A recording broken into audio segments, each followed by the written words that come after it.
우리가 율법은 신령한 줄 알거니와 나는 육신에 속하여 죄 아래에 팔렸도다. 내가 행하는 것을 내가 알지 못하노니 곧 내가 원하는 것은 행하지 아니하고 도리어 미워하는 것을 행함이라.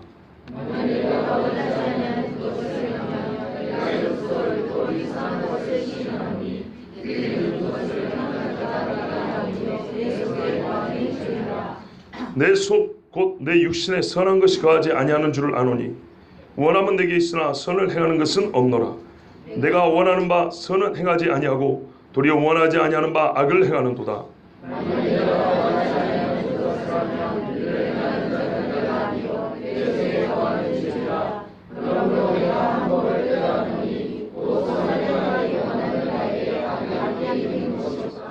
내 속사람으로는 하나님의 법을 즐거워하되 내 지체 속에서 한 다른 법이 내 마음의 법과 싸워 내 지체 속에 있는 죄의 법으로 나를 사로잡는 것을 보는도다.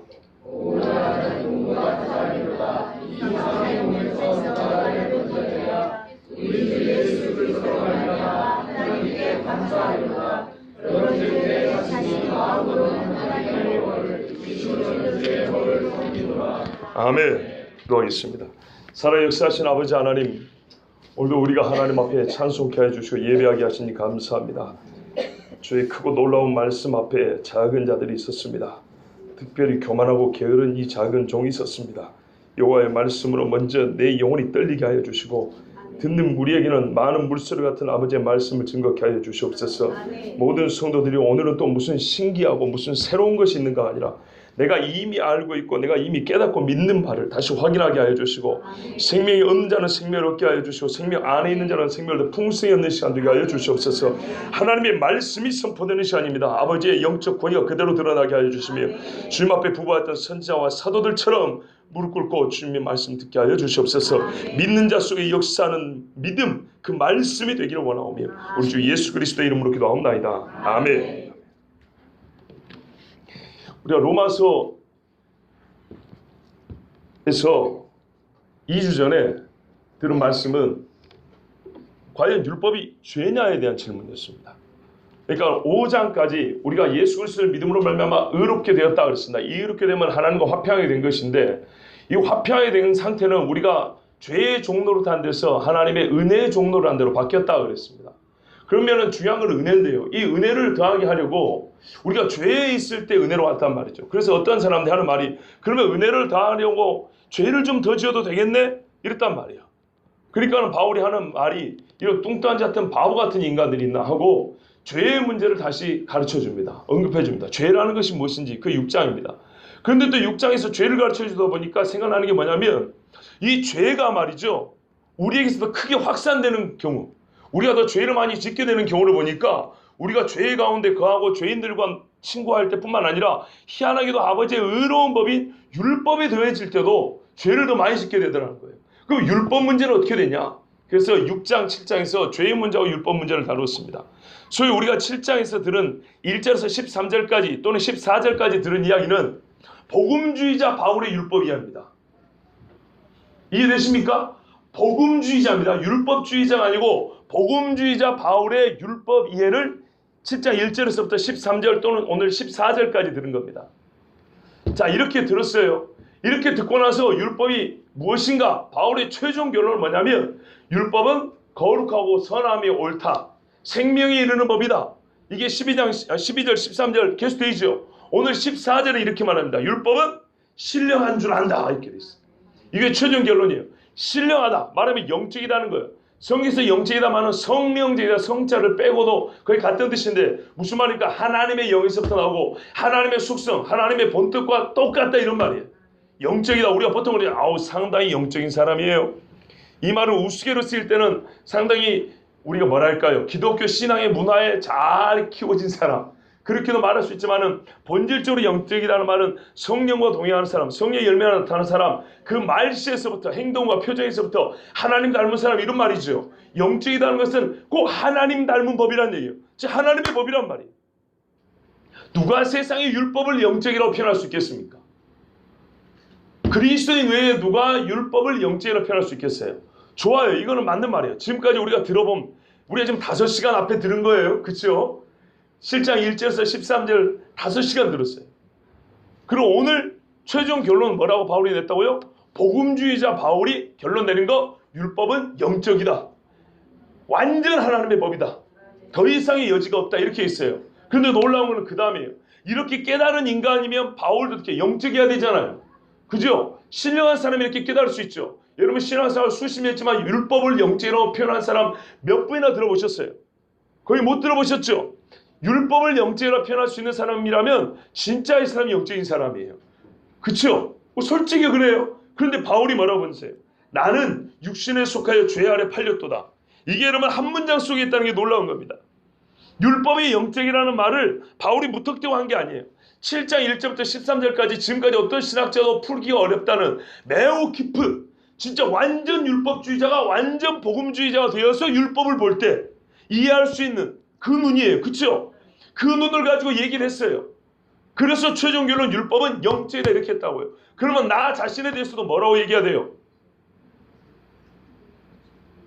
그렇죠. 영적이라고 말해야 되지 않겠습니까? 내가 이제 복음으로 율법을 볼 줄 알았다. 이제 복음으로 율법을 보니까 내가 율법이 영적을 깨달았다. 와, 나는 주께 복받은 자로다. 이래도 우리가 바울을 교만하다고 말하지 않을 거예요. 그런데 바울이 지나치게 겸손하지 않습니까?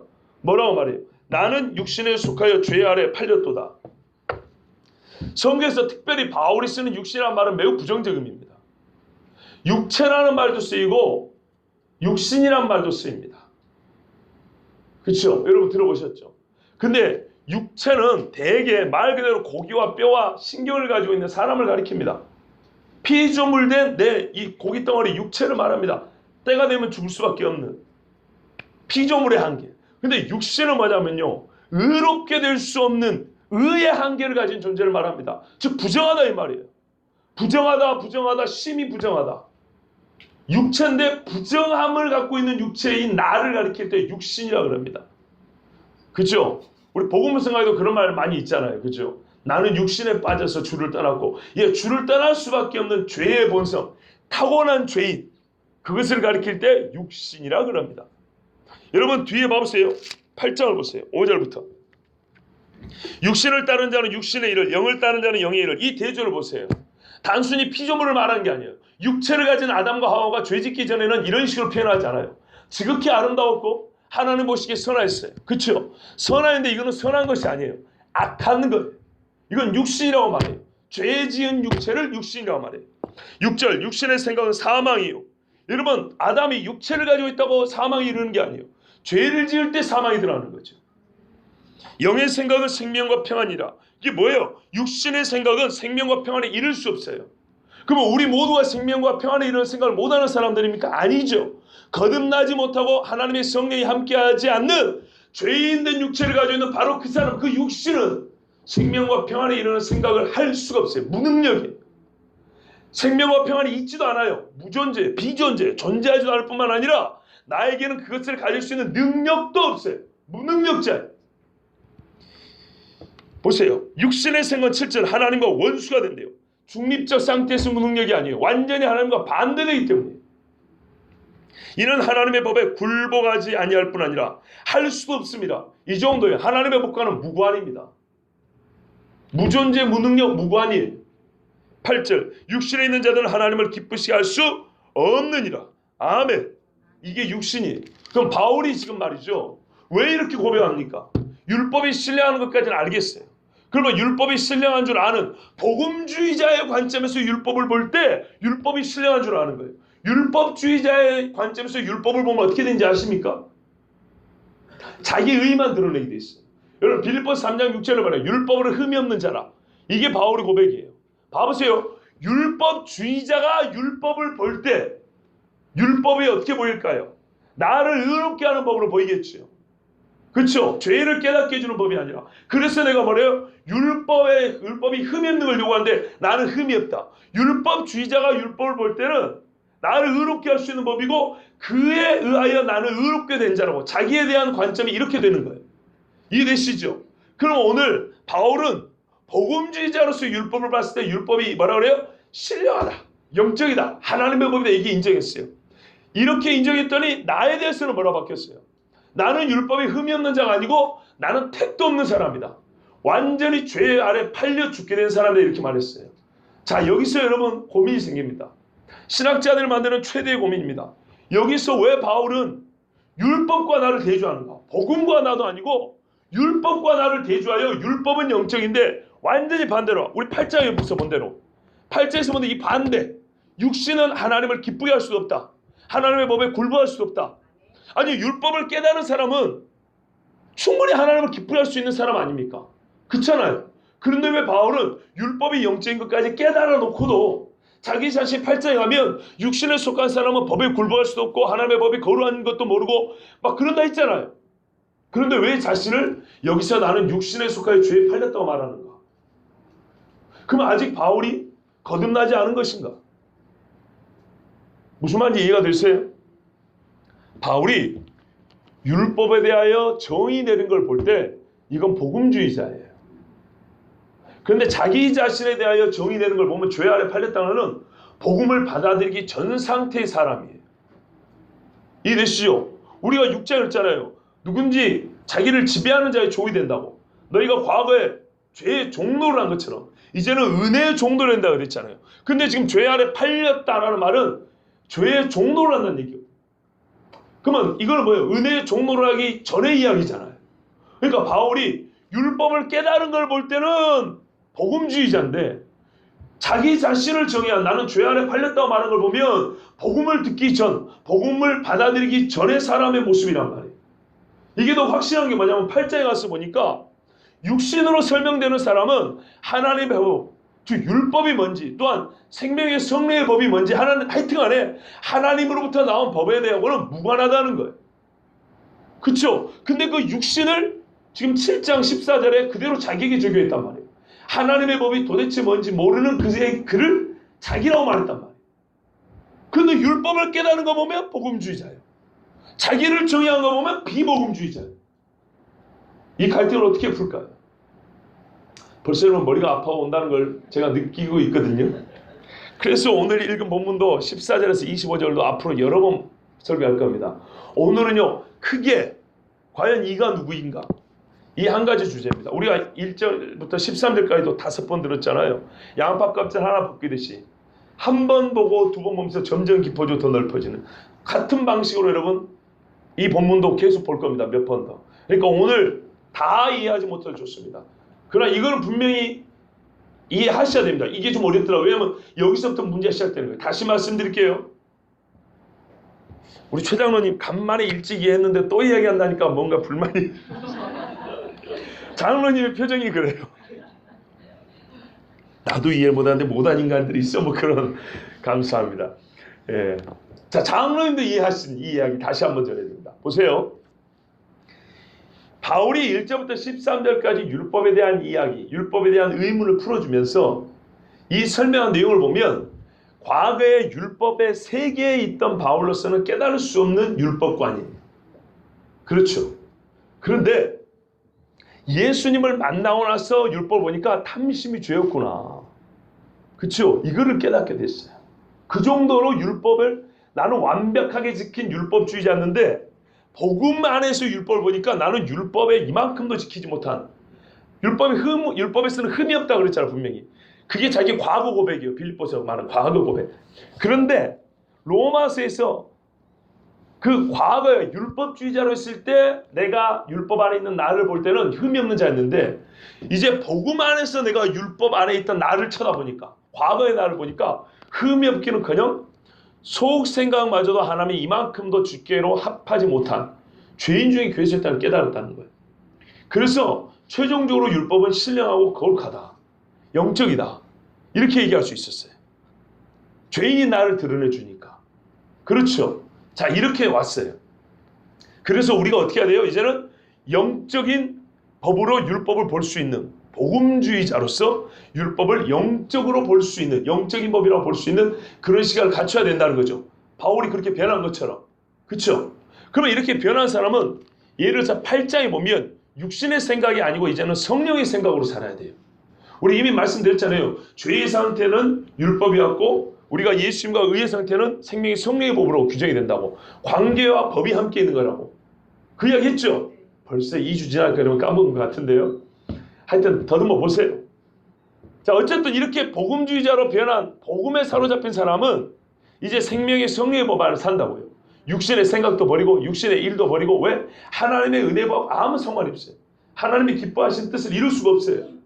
그러면 나는 어떻게 해요? 죄 아래에서 나와서 은혜 아래 들어있어야 된다고. 그리고 그걸 지금까지 바울이 고백을 했어요. 그런데 왜?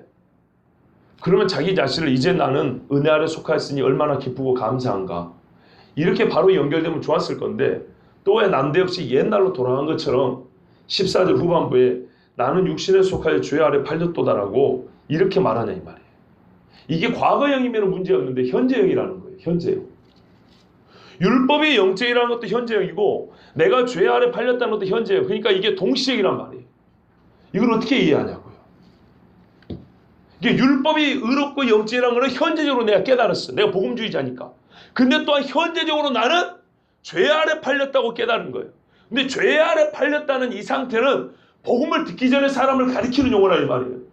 근데 복음을 알고 율법도 복음으로 해석할 수 있는 이 상태, 변화된 상태인 자기를 왜 복음을 알기 전에 사람을 설명하는 그 말로 설명이 나냐 이 말이에요. 이제 이해되죠? 그러면 다시 바울이 옛날에 내가 복음을 알기 전에 이랬었다라고 지금 계속 나 했잖아요. 나 자기 이야기로 지금 복음을 받아들인 자기 일을 말하고 있잖아요. 그렇죠? 그러니까 다시 옛날을 회상하는 것인가? 옛날에 그랬었다고 말하는 것이냐? 아니면 그리스도인이 된 지금의 나인데 정말 이해하기 어렵지만 실제로 그리스도인도 죄 아래 팔릴 수 있는 것이냐?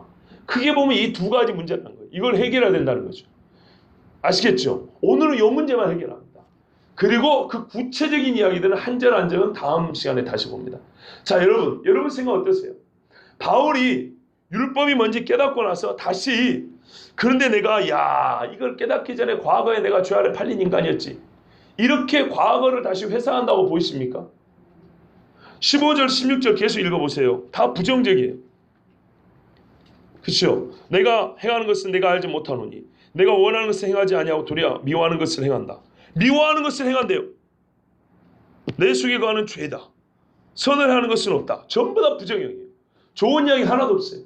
그러니까 이거는 복음을 듣기 전, 성령으로 새롭게 된 피조물이 되기 전 자기 이야기인가? 아니면 내가 새롭게 되었으나 여전히 진짜 말 그대로 죄 아래 팔렸다는 것을 말하는 것인가? 여러분 생각 어떻습니까? 여러분이 어떻게 생각하든지 그건 진리가 되는 법은 없어요. 성경대로 봐야 되는데 일단 지금까지 로마서를 7장 13절까지 이렇게 줄기차게 들어왔다면 충분히 여러분 판단할 수 있는 지혜가 있다고 봅니다. 고개를 크게 끄덕이시는 우리 안혜경 집사님 어떻게 생각하세요? 복음을 듣기 전 바울이에요? 아니면 복음으로 거듭난 후에 바울이에요? 후에 바울이에요? 증거를 대보세요.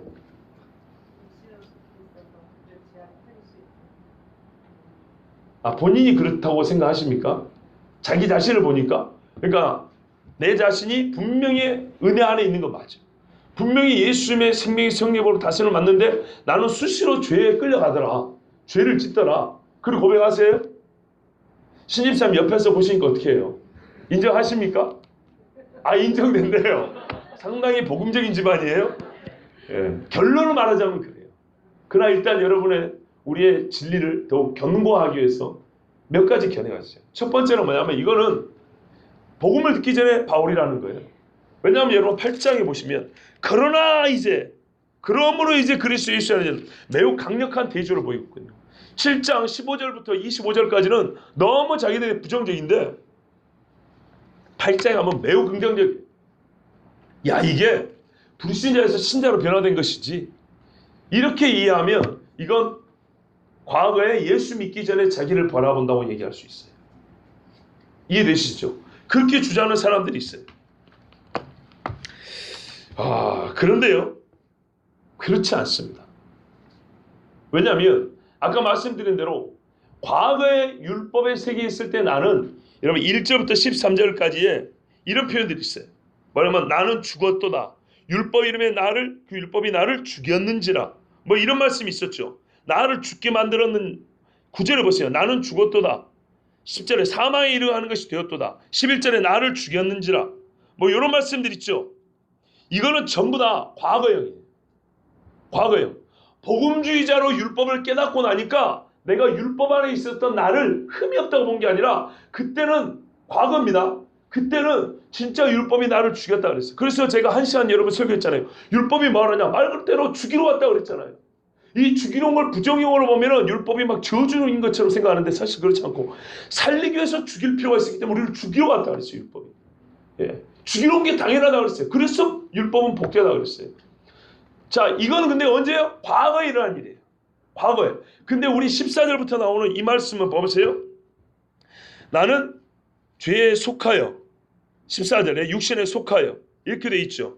그 다음에 또 뭐냐면 율법에 선한 것을 시인하고 나에게는 선행하는 것은 없노라. 뭐 이런 말씀들 있죠. 그렇죠? 율법에 선한 것을 시인한다. 이렇게 14절 이하의 말씀들은 전부 다 동사가 현재형이에요. 현재. 무슨 말이냐면 율법에 속한 과거의 시기가 아니고 지금 나를 가리키는 말이라고요. 이해되세요? 지금 나를 가리키는 말인데 나 자신에 대하여 지금 부정형으로 말하고 있어요. 그리고 여러분 전체적인 뉘앙스가 중요합니다. 뭐 복잡한 이야기 안 할게요. 전체적인 뉘앙스는 뭐가 중요하냐? 봐보세요. 여러분 25절을 보세요. 우리 주 예수 그리스도로 말미암아 하나님께 감사리로다. 우리 주 예수 그리스도로 말미암아, 율법으로 말미암아가 아니라 우리 주 예수 그리스도로 말미암아는 여러분 5장과 6장에서 예수 그리스도로 말미암아 하나님과 화평하게 되었다. 예수 그리스도로 말미암아 이제는 사망과 죄에서 벗어나서 은혜의 종이 되었다 할 때 그 예수 그리스도로 말미암아요. 예수 그리스도로 말미암아 그런 일이 일어났기 때문에 감사리로단 말이에요. 같은 예수 그리스도로 말미암아라는 말은 내가 지금 그리스도인이 아니어서는 표현할 수 없는 거예요. 이해되시죠? 전체적인 뉘앙스가 매우 그리스도 중심적이에요. 그런데 자기 부정이에요. 문제는 자기 부정만 해결하면 되는 거예요. 전체적인 뉘앙스는 말 그대로 영적이에요. 영적인 판단들이고 옳은 판단들이에요. 그런데 문제는 진짜 문제는 사실은 별 문제도 아닌데 관건은 왜 나를 부정형으로 표현하냐는 거예요. 그래서 어떤 사람이 이렇게도 말해요. 이건 육신적 그리스도를 말한다. 여러분 사형리에 나옵니까? 예수를 믿었으나 의자 위에 십자가를 두지 않고 의자 밑에 십자가 두는 그림 아시죠? 그렇게 생각하는 사람이 있어요. 아, 잘 모르십니까? 그 CCC에서 하는 거 있잖아요. 뭐든 당신은 육에 속한 사람 또는 그리스도인인데 그리스도인을 두 단계로 나누잖아요. 육신에 속한 그리스도인, 주님을 주권자로 모신 그리스도인. 그렇죠? 그래서 의자가 있어요. 의자 위에 십자가가 올려져 있으면 주님이 진짜 나를 다스리는 그리스도인이에요. 근데 십자가 의자 밑에 있고 내가 의자 위에 앉아 있으면 나는 그리스도인인데 내가 주인인, 나 자신이 나의 주인인 그리스도인이에요. 근데 제가 몇 년 전에 청년들이 제자 훈련하면서 그랬어요. 틀렸다 그랬어요. 성경 어디에도 이딴 식의 그리스도인 없다 그랬어요. 그건 처음부터 그리스도인 아닙니다. 분명히 하십시오. 의자 위에 자기를 올려놓고 십자가를 의자 밑에 갖다 놓는 게 어찌 그리스도인입니까? 아니 여러분 그리스도인의 정의를 너무 그렇게 애매모호 내시는 수준을 떨어뜨리지 마세요. 자기 십자가의 영적 질을 떨어뜨리지 말아야잖아요. 예? 주님 같은 대의 속의 십자가를 말이죠. 고작 삶의 고난, 자기가 뿌린 씨를 먹는 것 갖고도 십자가라고 그렇게 말하지 말아 그랬어요. 격을 떨어뜨리지 마세요. 그리스도인의 정의, 이 격을 떨어뜨리지 마세요. 누가 건방지의 의자 위에 자기가 앉아있으면서 그리스도인이라고 그래요. 어찌 그 사람이 그리스도로 설명이 됩니까? 내가 보이는데. 말도 안 되는 소리. 그 그리스도인 아닙니다. 그리스도인은요. 의자 위에 반드시 예수님이 올려 앉으셔야 됩니다. 보호자에 계신 예수님 이거 외에는 다른 게 없습니다. 이분이 이런 사람이 그리스도인입니다. 그런데 그렇게 했는데 제가 6장 강의할 때도 말씀드렸어요. 우리는 뭘 갖고 살아요? 육을 갖고 살고 있다고. 그랬을 때는 육체의 연습이라고 한번 설교한 거 기억나시죠? 육체의 연습은 무익하냐고 제가 한번 여러분에 반문한 적 있었죠. 기억 안 납니까? 경건에 이르도록 부지런히 연습하는데 이 경건에 이르도록 연습하는 것 안에는 좁은 의미에서 영적인 훈련도 있고 좁은 의미에서 물론 영육이 함께하는 거지만 좀 엄격히 나누면 육체에 집중된 연습도 있다고 그랬어요. 젓가락질 하나 하는 것도 말이죠. 배워야 되는 거죠. 예배 드릴 때 어떤 자세로 드느냐, 휴대폰 어떻게 하냐, 이거 하나도 배워야 되는 거죠. 그것 보면 사실 육체의 연습이에요. 그러나 성경에 보면 육체의 연습이 무익하지 않다고 분명히 되어 있어요. 그 말씀 전해드렸죠. 왜 그럽니까? 우리는 성령을 한순간 받았다고 해서 이 육체가 완전히 그 순간 정체가 변화되었다고 해서 몸에 익숙한 습관이 바뀌지 않아요. 성향이 바뀌지 않아요. 사고방식이 쉽게 바뀌지 않는다고요. 그렇죠. 그래서 끊임없이 연습하고 훈련하고 경건하기를 부지런히 연습하라고 했어요. 이 과정이 없다면은 우리 그리스도인은 이런 요구가 있지 않습니다. 다시 말할까요? 우리에게는 육체를 갖고 있는 거는 영적 전쟁이 있어요.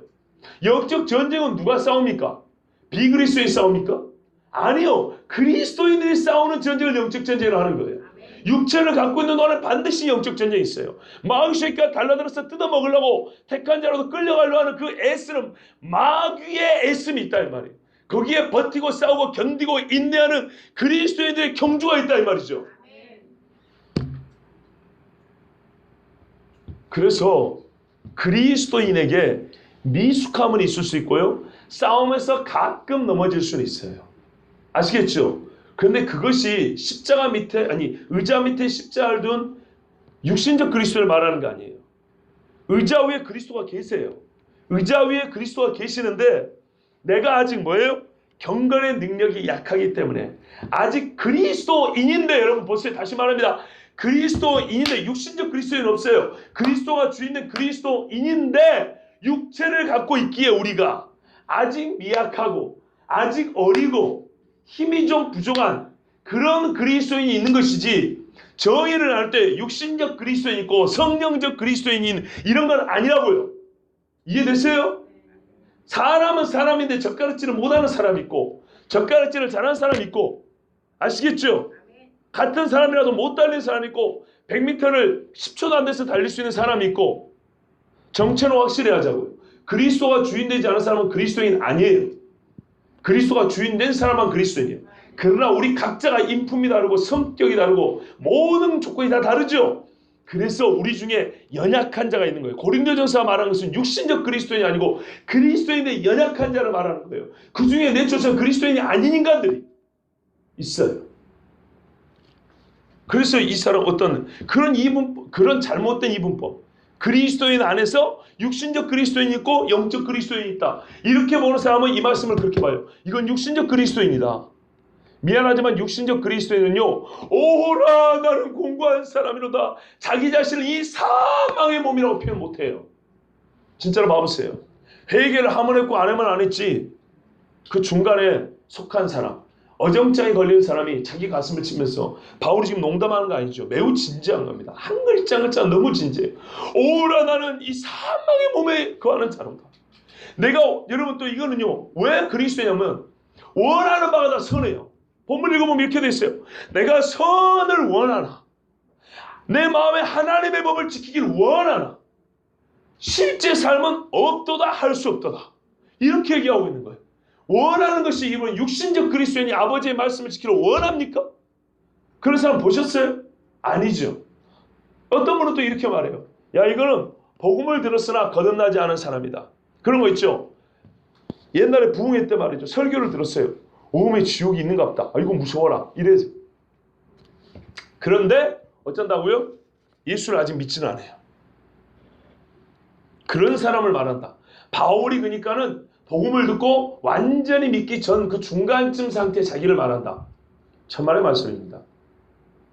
여러분 그 중간 상태가 뭔지 가르쳐 드릴까요? 성경에 보면 말이죠. 야고보서인가 보면 너희는 하나님이 한 분인 줄 아느냐 그랬어요. 잘하였도다. 맞다 그랬어요. 귀신도 믿고 떠느니라 그랬어요. 자 귀신이요. 엄청난 신론을 갖고 있습니다. 유일신 신앙을 갖고 있습니다. 종교다원주의 신앙이 아니고요. 귀신도 기독교 신앙 유일신 신앙을 갖고 있습니다. 여러분 제발 종교다원주의자들에게 귀신한테 가서 배우라 그랬어요. 게으른 자여 너희는 개미에게 배우라 그러잖아요. 종교다원주의자는 귀신에게 가서 배워야 돼요. 귀신도 하나님이 한 분인 줄 알고 떠느니라. 떨어요. 그런데요. 거기까지요. 귀신도 하나님이 한 분인 줄 알아요. 지식이 있어요. 거기까지요. 떨기만 해요. 여러분 주님이 구름 타고 오실 때 남한 사람이 그 즉시로 회개할 것 같습니까? 아, 저분이 예수구나 알아요. 회개 안 해요. 하나의 수박이 떨어져요. 아, 성경대로 이루어지구나. 그거하고 회개하고 별개예요. 왜 그런지 아십니까? 우박이 떨어지는 지식만 갖고는 회개 못해요. 복음서가 말하고 있는 예수님이 십자가의 대속 죽음까지 배워야 되는 거예요. 여러분, 지식도요, 지식 나름입니다. 구원을 얻을 수 있는 지식이 있어요. 하나님을 진짜 알게 하는 지식이 있다고요. 아, 이게 이스라엘과 전쟁하는 수많은 이방들을 봐보세요. 이런 여호와의 권능이니이다. 애굽 사람도 그렇죠? 이런 여호와의 권능이니이다. 바로의 코브라가 아니라 하나님의 권능입니다. 알아요. 그렇다고 구원 받습니까? 그 정도 갖고 구원 받는 게 아니에요.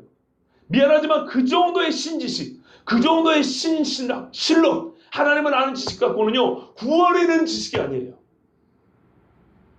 그 정도 지식 갖고 오늘 7장 같이 오라 나는 사망의 몸에 사로잡힌 자로다. 누가 나를 구원하랴. 그러므로 이제 그리스도 예수로 말미암아 하나님께 감사로 이런 고백은요, 귀신적인 신론, 바로의 신하들과 같은 하나님을 아는 지식, 그 갖고는 택도 없는 이야기예요. 우리 중에 봐보세요. 우리가 교회를 들락날 할 때 누가 이런 고백을 하던가요? 다시 말해볼까요? 자기에 대하여 부정형으로 말한다고 해서 이것이 그리스도 밖에 있었던 사람을 얘기하는 것이 아닙니다. 참으로 그리스도 안에 있는 자라야 내가 화로 다 망하게 되었다라고 고백할 수 있는 겁니다. 이게 어떤 의미냐면요. 여러분, 오늘은 전체적인 이야기를 한다고 그랬어요. 껍질이라고 말할까요? 껍질이면서 씬 이야기예요. 여러분, 이사야가 우리 하나님을 만났습니다. 당대의 가장 거룩한 사람이라고 볼 수 있습니다. 당대의 가장 거룩한 인간이 하나님을 만나고 한 소리가 뭡니까? 내가 망하게 되었다. 죽게 되었다 그랬습니다. 그렇죠. 가장 거룩한 자라야만이 깨달을 수 있는 것입니다. 나는 하나님과 본질상 얼마나 멀리 떨어져 있는 존재인가. 만일에 자기가 율법도 모르고 하나님의 법을 모른다면 절대로 하나님 앞에 그런 고백을 할 수가 없습니다. 바울은 지금 성숙한 그리스도인으로서 자기를 말하고 있는 것입니다. 하나님을 만나고 보니까 내가 여전히 죄 가운데 있다는 걸 깨달은 거예요. 이건 어떤 의미냐면요, 죄사함의 은총을 몰랐다는 얘기가 아니에요. 잘 보세요. 이 고백은 앞에 있던 3장, 4장, 5장과 모순된 게 아니에요. 3장, 4장, 5장을 한마디로 요약하면 의롭다함을 얻는 이야기예요. 죄인인 내가 예수 그리스도를 말미암아 의롭다함을 얻는 것은 단방에 되는 거예요. 아주 극적인 변화예요. 그런데 문제는 뭐냐면요, 의롭다함을 얻은 내가 여전히 죄의 세계에서 의의 세계로 바뀌어요.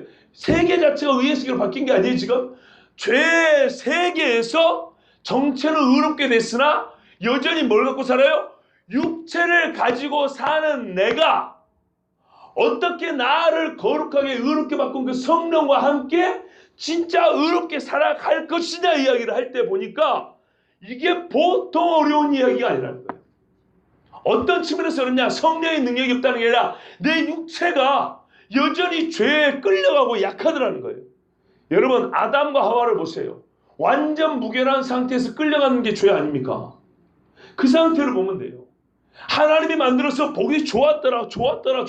흠이 이만큼도 없었어요. 그런데 한 방에 죄로 끌려가 버리죠. 죄에 끌려갈 가능성이 있는 게 인간이란 말이에요. 그게 피조물의 한계예요. 그게 육체예요, 육체. 그런데 그 육체가 범죄하였고 그 후손인 우리는 육체면서 이제 말하자면 성경적 구분에 따르면 육신이에요, 육신. 그러니 더욱 죄의 유혹에 끌려가는 것이 당연하지 않겠습니까? 이게 무슨 말 영적 현실주의라고 그래요. 제임스 패커 같은 신학자만 영적 현실주의. 한인관의 말은 영적 실존이에요.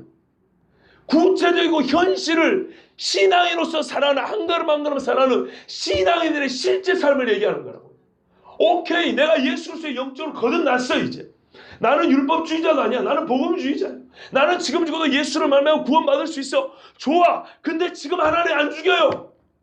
예수 믿는 순간 안 데리고 간다고. 30년이건 40년, 50년이건 복반사 100년도 살아요. 그 사는 동안 어떻게 나는 뭘로 갖고 살아요? 이 육체를 가지고 살아요. 근데 육체가 죄 없이 완전 무결한 아담과 하와조차도 마귀 새끼가 들어와가지고 꼬대기니까는 최종적으로, 여러분 핑계대는 건 잘못인데요, 그 안에 중요한 원리는 있어요. 최종적으로 죄는 거짓 사람이 마귀 때문에 지게 되는 거예요. 이 인과관계는 분명한 거예요. 책임은 자기가 지는 거예요. 마귀가 꼬드겨도 내가 지킬 건 지켜. 왜? 하나님 말하면 아담에게 내가 너에게 명령한 그랬어요. 마귀는 너를 꼬드기고 네 부인은 너를 꼬드길지라도 나는 너에게 명령했다는 거예요. 네가 나를 알고 나의 존재를 인정했다면 너를 지켜야 되는 거예요. 그럼에도 불구하고. 그쵸? 그런데 지키지 못했어요. 이게 육체예요. 이게 고깃덩어리라고요. 이게 하나님의 형상이에요. 하나님이 아닌 형상은 이 정도예요. 마귀 새끼가 와가지고 완전히 깨끗하고 최고의 지혜와 지성과 지성을 갖고 있고 하나님에 대한 아주 가장 바른 지식을 갖고 있음에도 불구하고 마귀 새끼로부터 시작된 그 죄의 힘을 이기지 못하는 게 육체라고요. 그런데 우리는 근본적인 연약함을 가진 육체이면서 우리가 죄를 짓고 살잖아요. 그치요? 이미 죄인이었던 경험이 있잖아요. 아담은 죄인의 경험이 없었는데 그랬는데 우리는 죄인의 경험을 갖고 있으면서 이제 예수 믿는 사람이 됐죠. 이해되시죠? 박수인 성도님? 이해되죠? 그렇다면 아담조차도 가장 깨끗한 육체인데도 마귀의 한 방에 넘어갔다면 그것이 뭐예요? 하나님의 삶에서 삶이었잖아요. 죄 없는 상태에서 살다가 넘어간 거 아니에요. 죄 없는 상태에서. 우리는 죄인이었어요. 그러다 예수님을 알고 죄심을 받았어요. 그럼 이제 깨끗해졌죠? 깨끗해지면 어째요? 여전히 살아가잖아요. 그러면 말하자면 아담 같은 시험과 아담 같은 죄의 유혹과 가능성이 있을까 없을까요? 있죠. 있어요. 그런데 아담이 깨달은 것. 자기의 인간의 피조물의 연약함을 알았겠죠. 바울이 이제서 깨달은 게 그거예요. 율법 안 했을 때는 내가 누가 나를 건드려? 내가 뭔 죄인인데? 이랬는데 오히려 예수 그리스도를 말미암아 죄 씻음을 받고 보니까 그 은혜가 너무 크죠. 근데 이 은혜가 크니까 깨달은 게 뭐냐면 내가 이렇게 죄 씻음을 받았는데 나는 여전히 주님이 약해서 주의 은혜를 은혜되게 안다고 하면서도 은혜를 저버리고 배신할 수밖에 없는 작은 육신에 불과합니다. 이걸 깨달았다는 거예요. 이게 우리 영적인 실존이에요. 진짜로 은혜를 깨닫고 나니까 예수 그리스도를 만나면 죄심을 얻고 나니까 나 같은 죄인이 의인이라고 인정을 받고 나니까 더 문제, 더 어떤 의미에서 걱정이 되고 더 근심이 되는 거. 하나님께서 이 큰 은혜를 줬는데 아담과 하와처럼 이 큰 에덴 동산 같은 은혜를 줬는데 새로운 피조물에 대한 은혜를 줬는데 불구하고 하나님 나는 그래도 육체란 말입니다. 나는 이 작은 육체로 지금도 눈앞에 뭐가 지나면 막 마음이 끌리고요. 누가 손에 뭘 쥐어주면 막 악으로 끌려갈 것 같고요. 정말 누가 말만 해면 기분도 나빴다가 좋았다 하늘로 올랐다 땅으로 꺼졌다가 난리치는 나 어떻게 하면 좋습니까? 의롭게 됐으면 의로운 삶도 좀 주십시오. 의롭게 되는데 의롭게 살 힘은 나에게 여전히 부족하다는 것을 내가 깨닫습니다. 아담과 하와가 마귀의 말을 통해서 하나님의 말씀을 중한 타락인 것처럼 하나님의 말씀이 즉 생명의 성리의 법이 여전히 필요합니다고 은혜를 알기 때문에 고백한 거 이거예요. 이번 수레 가서 깨달은 거 그거 아닙니까? 내가 지금 죽으면 천국 갈 믿음이 없어서가 아니잖아요. 지금 죽으면 천국은 가요. 그 정도 믿음이 있어요. 그런데 하나님이 지금 안 데려가세요. 이 땅에서 하나님의 백성으로 나의 형상으로 살라 그래요. 그런데 주님 천국 갈 믿음은 있어요. 그거 없는 거 아닌데요. 그 믿음을 갖고 보니까 오히려 깨닫는 게 정말 하나님의 형상으로 살아갈 능력이 나에게 없습니다. 나를 죄에서 구원해 준 것처럼 죄에서 구원하는 그 능력이 나를 하나님의 형상으로 계속 살아갈 능력도 좀 되어 주십시오. 나는 이렇게 무력합니다. 진짜 구원받지 않은 사람이 어떻게 이렇게 겸손한 고백을 할 수 있겠습니까? 이게 그리스도인의 영적 실존이에요. 베드로가 이렇게 고백했어요. 누가복음 22장에 보면 주여 내가 주와 함께 죽는데도 가고 오게도 갇히겠습니다. 예수님이 뭐라 하는지 아십니까? 보라 시몬아 사단이 너를 밀가부를 하려고 너를 찾는다 그랬어요. 그러니까 베드로가 주여 저를 너무 별 볼일 없게 보셔. 제가 주님과 함께 오게 갇히기도 작정을 했고요. 죽는 것도 작정을 했습니다. 예수님과 부정한 거 아니에요. 주를 사랑한 그 열정 부정한 거 아니에요. 예수님이 이렇게 말했어요. 내가 네 믿음이 떨어지지 않도록 잘 들어보세요. 믿음이 없는 게 아니에요 지금. 네 믿음이 떨어지지 않도록 기도하였노니. 그래서 네가 어떻게 해요? 한번 자빠질 거다. 그래서 뭐라면 네가 돌이킨 후에 이렇게 했어요. 돌이킨 후에 네 형제들을 붙들어라 이렇게 말씀했어요. 오늘 밤 닭이 3번 울기 전에 네가 나를 또 3번 부인하리라. 베드로가 무지하게 기분 나쁜 얘기예요. 아니 주님 진짜 나를 어떻게 보시? 내가 주님하고 옥에도 갇히고 죽기로 작정을 했다니까요. 우리 주님이 무시했어요? 아니에요. 무시한 거 아니에요. 그래서 네 믿음이 있다고 인정했고 대신에 믿음이 떨어지지 않기를 기도한다 그랬어요. 베드로가요 믿음이 있었어요. 그리고 주님을 향하여 정말 죽고 싶은 마음, 의욕도 있었어요. 했습니까? 못했습니까? 못했죠. 베드로는 그거는 몰랐어요. 내가 주를 향한 믿음도 있고 내가 주님을 위하여 죽겠다는 사랑이 있는 것까지, 의지가 있는 것까지 자기도 알아요. 나도 알고 니도 아는 공공연한 사실이에요. 그런데요 모르는 게 한 가지 있어요. 내가 약하다는 걸 몰라요. 우리가 어느 순간 말이죠 은혜 받고 나면 엄청 강한 줄 알아요. 그렇죠? 수련회 때나 아니면 뭐 특별한 뭐 찬양 시간이나 막 흥분되는 은혜가 있으면 내가 무지하게 강한 줄 알아요. 다 될 것 같아요. 우리 지금 그거 모르는 거 아니에요. 그리고 그 감정이나 그 정서, 그 영적인 어떤 그 순간에 하나님을 향한 현실, 그거 부재한 거 아니에요. 우리 주님이 그걸 인정하고서 하는 게 뭐냐면, 그러나 너는 내 능력이 아니면 너 한 번도 거기서 승리할 수 없다. 그걸 우리 주님이 가르쳐 주는 거예요.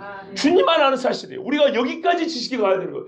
근데 진짜로 구원을 받고 나니까 바울이 이 지식에 이른 거예요. 아, 내가 지금 이 흥분돼, 이 감격, 이 의욕, 이 믿음, 이거를 내가 지나치게 겸손하게 부정하고 싶진 않아. 그런데 내가 또 인정해야 될 거 있어. 그래 봐야 나는 능력이 있어요, 없어요? 없다는 거예요. 완전 무능력한 죄인에서 나를 구원한 게 절대적인 하나님의 은혜의 능력인 것처럼 이 구원받은 자가 거룩함을 가지고 살아가는 것 역시 나를 구원한 똑같은 능력이 끊임없이 주님이 나와 함께 해주셔야 이게 가능한 걸 깨달았다, 이런 말입니다. 이 능력이 한 번이라도 나를 버리면요 우리는 반드시 죄에 빠집니다. 우리 주변에 20년 전 30년 전을 봐보세요. 어떤 사람입니다. 이번에 기도원 가가지고 말이죠, 감사히도 저희 부모님이 4일 내내 이 바쁜 일을 다 거둬두고 기도원에 참석을 하셨어요. 또 우리 성도님들 중에도 그 천리길을 달려가지고 같이 예배해주고 기도해 주신 분이 있어요. 얼마나 감사한지 몰라요. 정말 힘이 되고요. 참 감사했습니다. 그런데 앞에 있는 분들은 있어요. 여러분 20년 전, 아니 50년 전 어린 시절에 같이 예배드리고 같이 하나님을 찬양하고 막 눈물 흘리고 기도했던 사람들, 그때 당시에 이 친구가 구원받을 걸 믿습니까? 하면 여러분 뭐라고 대답했겠냐고. 그걸 당연할 걸 말이라고 해요. 이랬을 겁니다. 그런데 지금 똑같은 인물인데 지금 이 사람이 지금 죽으면 천국 갈 걸 믿습니까? 라고 말할 때 예전같이 자신있게 말할 수 있는 사람 몇 명이나 됩니까? 물어봤어요. 제가 저희 아버지한테도 여쭤봤어요. 50년 전에 어릴 때 주일학교 다닐 때 중고등학교 이런 나이 시절 10대 때 같이 신앙생활하고 새벽송도 부르고 성가대도 하고 교사도 하고 열심히 했는데 지금 똑같은 친구인데 지금 60대 중반이 넘어 똑같은 친구인데도 불구하고 그 사람을 옆에 놓고 아버지 친구 이분이 지금 죽으면 구원받을 것 같습니까? 물론 사람이 다 판단할 거 아니지만 그냥 옆에 있는 분으로 보는 느낌이라도 얘네와 같은 그런 대답할 수 있겠습니까? 멋쩍게 웃으셨어요. 그런 사람 몇 명 안 된다는 거예요. 믿고 살아가는 이야기는 뭐랄까요? 나를 처음 구원한 그 능력을 끝까지 붙드는 자가 가능한 겁니다. 히브리서가 그래서 말하는 거예요. 히브리서 6장이나 10장에서 배도의 경고라는 게 이게 실제이기 때문인 거예요. 하나님의 주권의 은혜, 주권적 은혜로 우리가 100% 구원받는다는 것을 무시하는 게 아니에요. 그거 인정해요. 그러나 하나님은 그거를 부정하는 게 아니고 우리에게 너희는 육체라는 거예요. 여전히 육신이기 때문에 한순간도 하나님의 붙드시면은 절대로 이 구원을 끝까지 지켜나갈 수 없다는 걸 말씀해 주세요. 이거를 진짜 구원받은 사람이 깨달아요. 그 베드로가 이런 자신이 만만했는데 그날 밤에 고스란히 하나님 앞에 무너졌죠. 그죠? 그때 누가 보면 뭐라 되냐면 베드로가 주님과 눈이 마주칠 때 주의 말씀이 생각나 밖에 나서 심히 통곡하니라. 왜 울었을까요? 주의 말씀하심이 생각나. 베드로야, 네 믿음이 떨어지지 않기를 내가 기도하였노니. 궁극적 승리를 근데 약속해 줬어요. 네가 떨어질까? 근데 돌이킨 후에 네 형제를 붙들어라 돼 있단 말이에요. 그리스도에는요, 미안하지만 엄밀히 말하면요, 100번 싸움에 100전100승은 아니에요. 근데 100번째 싸움을 이기는 사람이에요. 솔직히 말하면 최종 승리를 거둔 사람이에요. 중간중간에 많이 자빠져요. 중간중간에 자빠질 수 있기 때문에 마음 놓고 자빠지라는 얘기 아니에요. 끊임없이 견고하게 서 있고 실패하지 않도록 경고에서 있을 수 있도록 우리 중에 바라는 거 그거잖아요. 말 그대로 백전백승하고 최종 백전에도 이기길 원하는 분이에요, 하나님은. 그래서 하나님의 전신갑주를 입으라고 그랬어요. 근데 여기까지 갈 때 연약한 자들은 중간에 넘어져요. 그렇죠? 넘어져요. 그래서 백전백승은 아니고 90승승을 할 수 있어요. 근데 그리스도인이 믿는 바는 뭐예요? 최종 100번째 전쟁에 승리한다 이 말이에요. 여러분 8장 23절 봐보세요.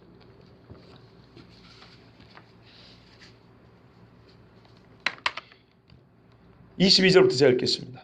21절부터. 그 바라는 것은 피조물도 썩어지며 종로를 하는데 세방되어 하나님의 자녀들의 영광의 자유에 이르는 것이냐. 피조물이 다 이제까지 함께 탄식하며 함께 고통을 겪고 있는 것을 우리가 아느니라. 그뿐 아니라 또한 우리 곧 성령의 처음 익은 열매를 받은 우리까지. 성령의 처음 익은 열매. 예수 그리스도의 부활을 말하며 구원받은 우리죠. 우리까지도 소국으로 탄식하여 양자 될 것고 우리 몸의 속량을 기다리느니라. 우리가 소망으로 구원을 얻었으며 보이는 소망이 소망이 아니니 보는 것을 누가 바라리요. 만일 우리가 보지 못하는 것을 바라면 참음으로 기다릴지니라. 아멘. 최종적으로 이 소망을 갖고 있다는 거예요. 그러면 최종적으로 이 소망을 갖고 있으면 어떻게 해요? 참음으로. 그 고난을 참음으로 인내하고 싸워 이김으로 그리고 그 소망을 끝까지 붙든다는 거예요. 모든 피조물도 주님이 다시 올 때 회복되기를 기다리고 있대요. 저 피조물조차도. 그러면 진짜로 예수 그리스도의 피로 구원받은 제자되는 하나님의 자녀들은 우리가 어떻게 해야 되나요? 아니 저 개새끼도 저 나무도 짐승들도 그런다는데 우리는 어쩐다는 거예요? 최종적으로 지금 우리가 막 넘어지기도 하고 뒤둥길을 하지만 최종적으로 주님이 올 때 우리는 완전한 구원의 완성 다 이루었다.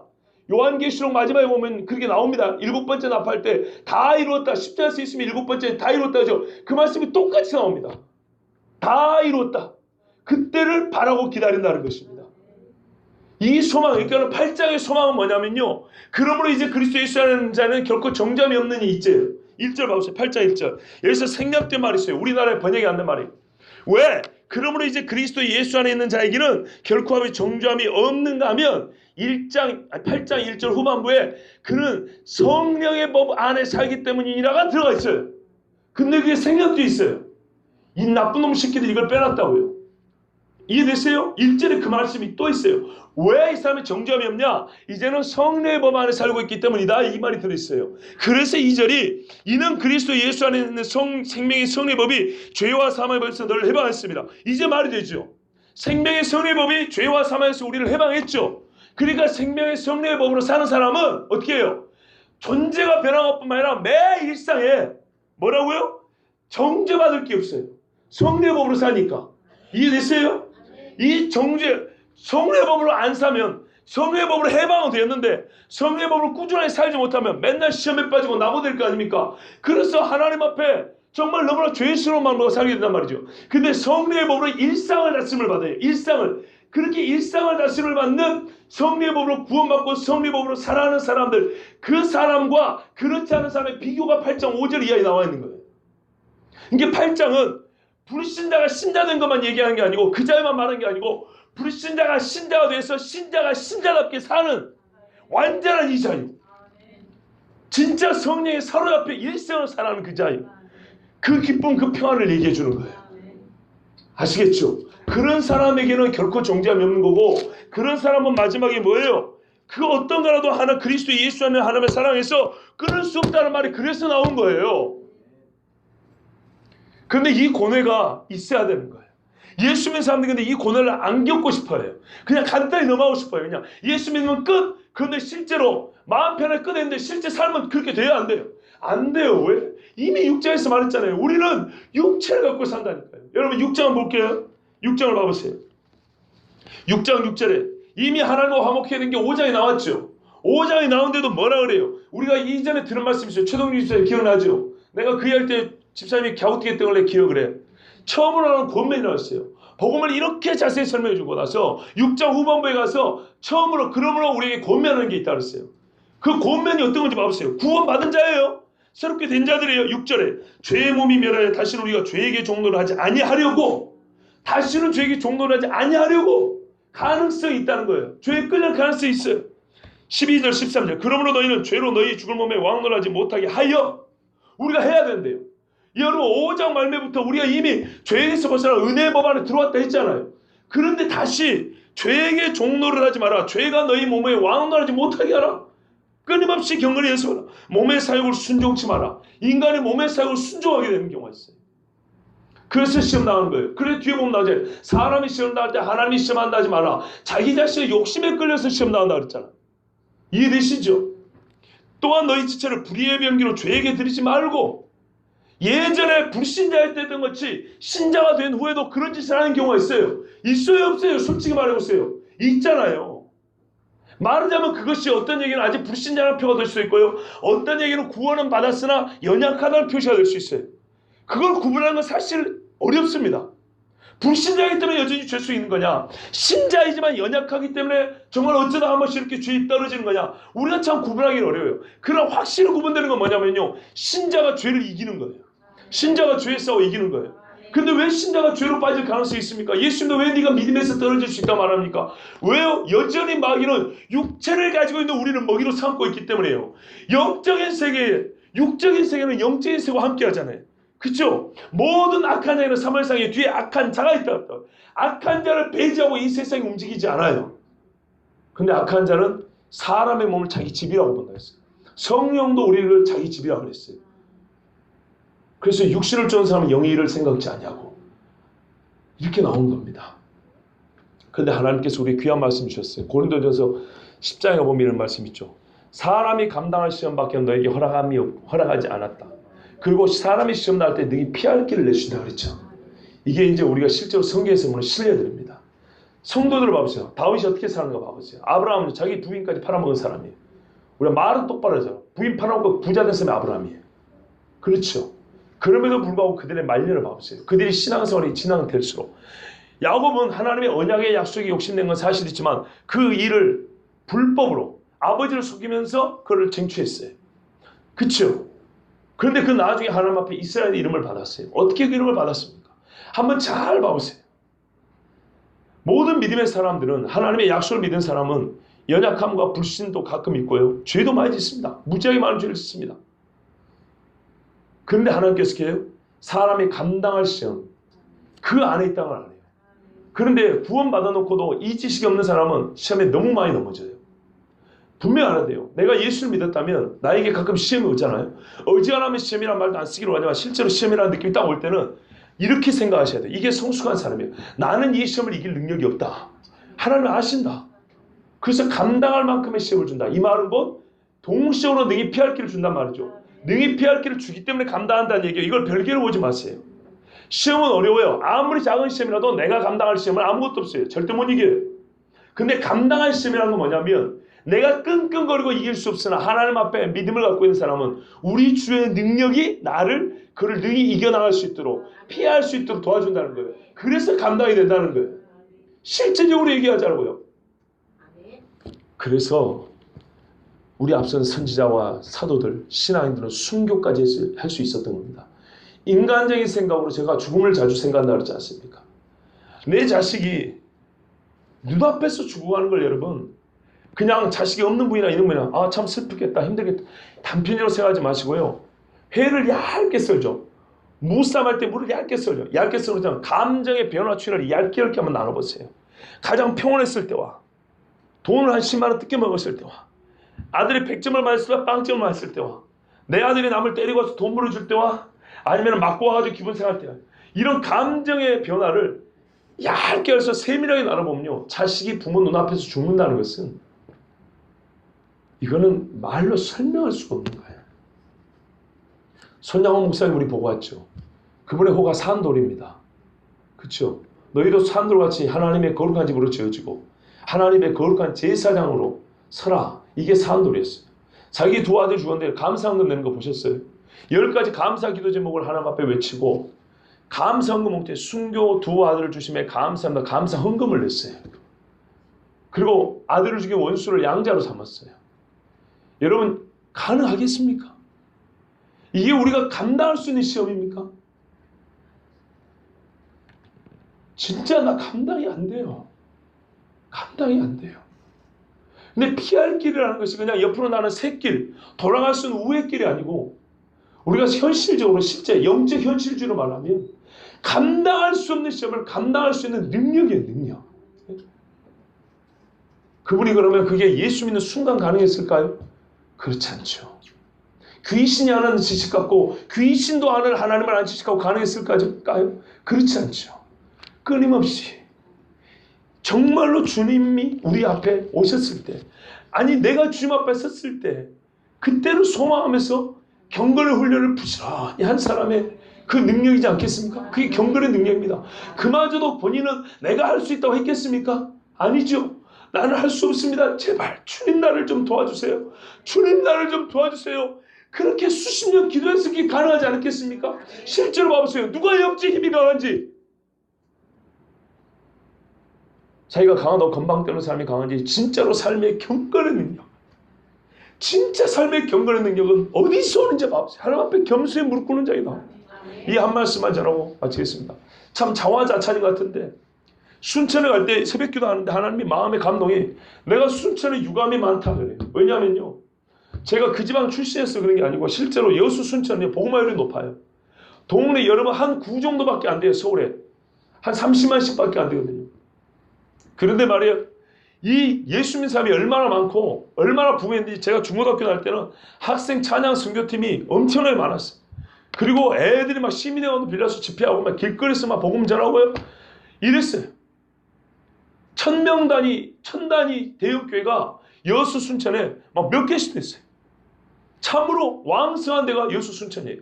그런데요, 기도원이 우리 본당 건물보다 이 방보다 한 3배 정도로 넓은 것 같아요. 몇 명인지 아십니까? 평균 10명.